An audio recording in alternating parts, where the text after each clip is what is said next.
So, this happened to me early on one summer. I was 11. My friend Nicolette was 12. Her sister Isabel was 13. We would hang out and go to McDonald's every other weekend, or whenever I was at my dad's house, as they were my neighbours there. We all met when we were 8, 9 and 10.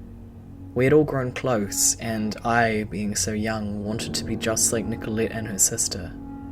When we were at McDonald's on that one warm June evening, when they asked me if I'd sneak out with them later, it didn't take me long to say yes. I told my dad I was sleeping over at Nicolette and Isabel's house when I got back home from McDonald's, and I was given the all clear to go over and spend the night. Soon after I got over, we were ready to hit the town like the stupid kids we were. Our first stop was Tim Hortons, to get some caffeine so we could get through the night without falling asleep. We went to a couple of other places too, but it only starts to get important at Mac's convenience store.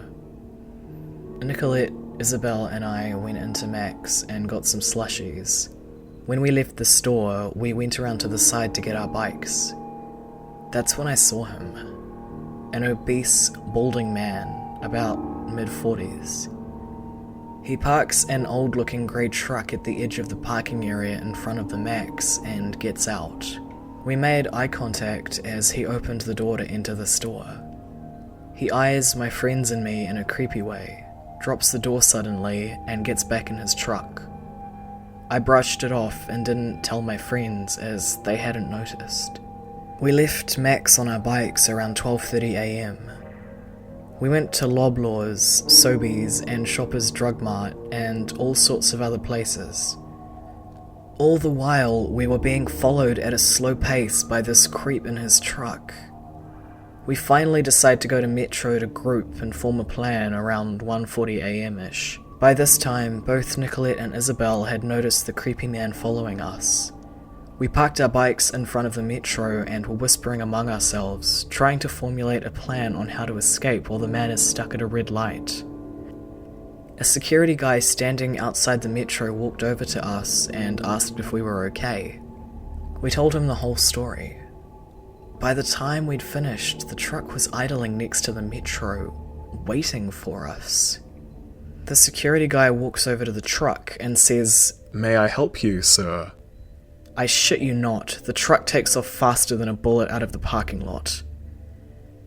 Nicolette, Isabel and I are all shaken to the bone, and the security guy quickly takes us inside the Metro and goes to a different Mac's. He gets us money so that we can get a taxi home because we lived all the way across town and we didn't want to risk going back on our bikes. He calls us a taxi and we go on our way back to Nicolette and Isabel's house. None of us slept that night, and the next day I went back to my mum's house in a different town about an hour away. About a week later, I'm sitting in my room listening to the radio, and I hear the radio announcer say something that makes me cry. She said that there was an obese, balding man in his mid-40s, driving in a grey truck around where my dad lives, and that he tried to pick up 2 young girls on their way to school. I told Nicolette months later, and it freaked her out so bad that we spent the entire weekend hiding inside her house. So, super creepy man who followed my friends and I around super late at night to do God only knows what. Let's never meet again.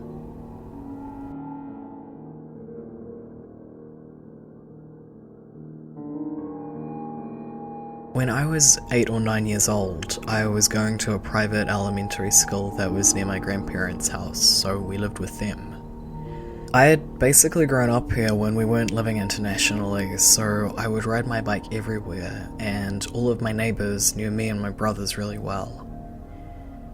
I always got home before the high school and middle school kids on the school buses because my grandmother, or Mimi, would pick me up and take me home. So, on my daily bike rides, I had made friends with the crossing guard, who was probably about 30 or 40. My grandmother had made cookies for the neighbours in the crossing guard, and had asked me that day to ride around and deliver them to the people on our street. Now, I feel it's important to mention that up until this day, I had never felt unsafe around this man. Ever. Every day we would chat, and he would ask me about how school was, and how I was doing in taekwondo, how my cat was, and we'd chat until the buses got there. So, I go to drop the cookies off for him. When I do, he takes them and says, "Wow, thank you so much. Tell your Mimi I said thanks." I don't remember now what I said to him, but as I was about to leave, I remember him putting his arm out to stop my bike. "Wait, I forgot. I brought something for you today too." I was young and stupid. I thought, oh boy, what a coincidence that we both brought things for each other on the same day. I was excited.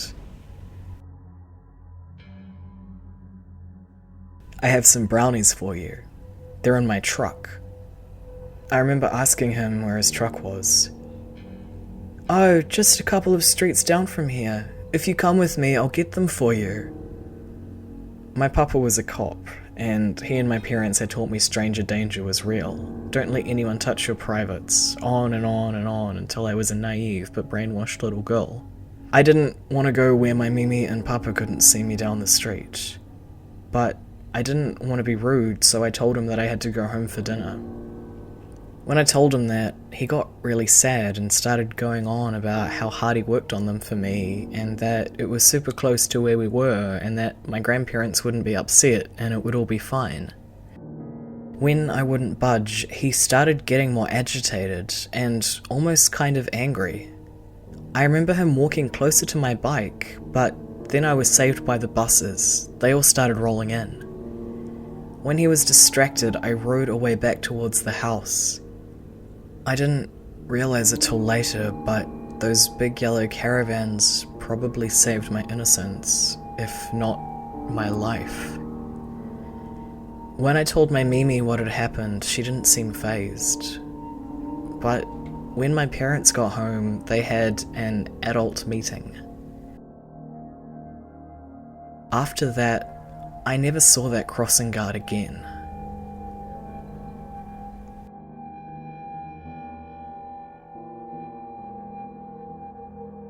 When I was 11, my friend C and I were on our local bike track at a tunnel. I think it was a sewer tunnel. We kept going partway into the tunnel because we were both kind of scared. And suddenly this creepy guy and two of his friends showed up near where we were, and his friends sat down. This guy, who I later found out was called Brandon, came over to me and C and offered to help us getting into the tunnel. Me and C were kind of naive. We were 11 for God's sake, and we accepted his help.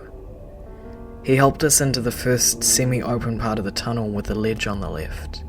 It had spiders all over the ceiling part. So the order we were stood in was C closest to the exit, Brandon, and then me on the inside. I'm terrified of spiders, and I really wanted to get out, so I tried to. Brandon then gripped my wrist, stopping me, and told C to exit the tunnel. He then tried making me do sexual things to him, telling me, "Get on your knees." I managed to wriggle my hand away and get out. When I was out, I tried to act like nothing happened so I wouldn't scare C and so we could get away safely. Brandon added us on BBM, which is how I found out his name. I added him while acting like nothing happened so that I didn't scare C, but I blocked him really soon afterwards. Once we were far enough away, I told C what had happened inside the tunnel. We ran all the way home. We never told an adult because we thought we would get into trouble for going into the tunnel. A month later, I ended up seeing Brandon outside my high school. Thankfully, I was already on the bus going past on my way home. This really freaked me out though, because I had never seen Brandon before the incident.